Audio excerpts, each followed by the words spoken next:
My name is Kyle Hill. I was a Sauvé Scholar in 2010-2011. I'm from a small town called Yarmouth in Nova Scotia in Canada, and I'm currently a project leader at the Boston Consulting Group in Toronto, but on the side I work on an NGO in education called Teach for Canada. So I went into the Sauvé Scholars program not one-dimensional, but with a kind of pretty narrow background. I was a math and physics student, so done a lot of science. I had a job offer to go and do more math in the private sector, and I was kind of on one track. And from day one of the program, I was exposed to new ideas, new disciplines, new people, new challenges. And I left the program not a one-dimensional or narrow kind of focus, but with a really three-dimensional view of the world, of the challenges facing all people, certainly 10 countries at least, but all countries. And it really broadened my view overall of international challenges that we all face. And going forward, I work now in the private sector, but do nonprofit work on the side, and I'm working in a policy panel in my home province of Nova Scotia. And I think it's really broadened my horizons on what I can do to support and help and face challenges facing Canada and other countries. Living with people from all over the world, from I think 5 continents in our year, really made me realize that I have a certain way of looking at everything, and growing up in a different culture, in a different country, in a different continent, gives other people a different way of looking at everything, and neither are more valid than another. So it's really opened my eyes to kind of cross-cultural dialogue, the importance of having a diverse group of people in a room to make any decision, and not those who are cut from the same cloth. And going forward, anytime I have to assemble a group of people to think really hard about something, I certainly recognize even more now the importance of having all interests represented and sitting at the table. I now walk into, whether it's a boardroom or a coffee shop for an informal meeting with a mentor, with a much more open point of view and an open mind to completely new ideas. So with a math background, pretty analytical person, it's tempting to approach everything in life with a very structured, analytical, logical approach.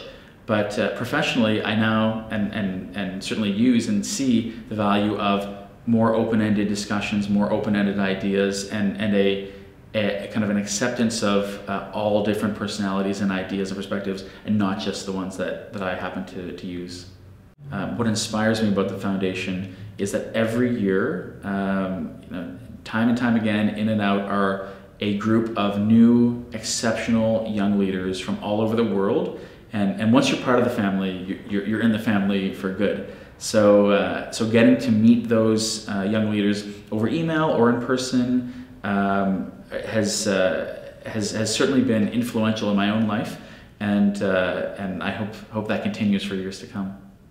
I used the year to work on a new nonprofit initiative called Teach for Canada, and when I was a Sauvé Scholar, it was an idea. It was an initial preliminary thought. So I took the year to do a feasibility study on whether Teach for Canada would work in Canada, and if so, how would it work? And spent the time interviewing education stakeholders, interviewing Indigenous leaders, doing some analytical research, and at the end, coming up with a framework through which we could actually eventually launch Teach for Canada. I grew up in a small town called Yarmouth in Nova Scotia, which is 4 hours from Halifax, from the nearest urban center. And my parents hadn't gone to university, hadn't even gone to high school, actually. They entered the fishing industry when they turned 16. And for me, it was really my teachers at school that were pushing me towards university. And I still remember my high school physics teacher kind of saying, you can do physics, you can do it at the university level, and you should. So you're applying to Mount Allison University, and that's what you're going to do. And it was really my teachers that pushed me. And I was lucky. I had amazing teachers. So for schools that struggle to recruit any teacher at all into the classroom, we hope to deliver an exceptional teacher who can be that role model, who can push kids, not necessarily even to go to university, but to have every opportunity open to them and to feel empowered to pursue the opportunities and dreams that they want to. Yeah, the goal of Teach for Canada is broadly to make education more equal in rural, remote, and Aboriginal communities.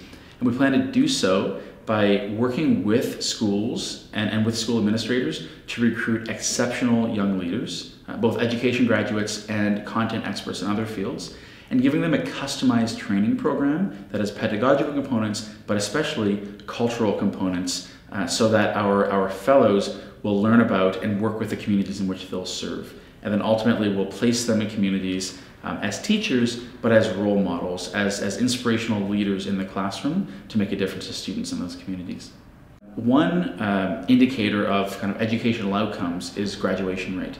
And sadly, and somewhat unknowingly to many Canadians, on First Nations reserves, the graduation rate in high school is around 40%. It's even lower among the Inuit. It's around 25% among the Inuit.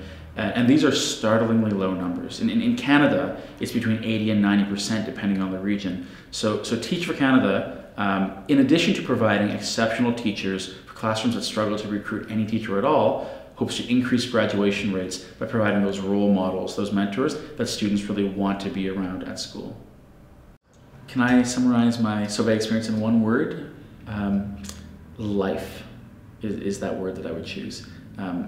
I learned about math at university, I learned about business in my current job, but here I learned about life, about how other people in other countries live their lives, about the importance of living life to its fullest and of embracing all challenges that are faced upon you and never ever giving up. And about the importance of having a diverse, multifaceted life where you're not just in one box, but you're there contributing to all sectors, to society in general. So it was a really humanizing and kind of life-building experience.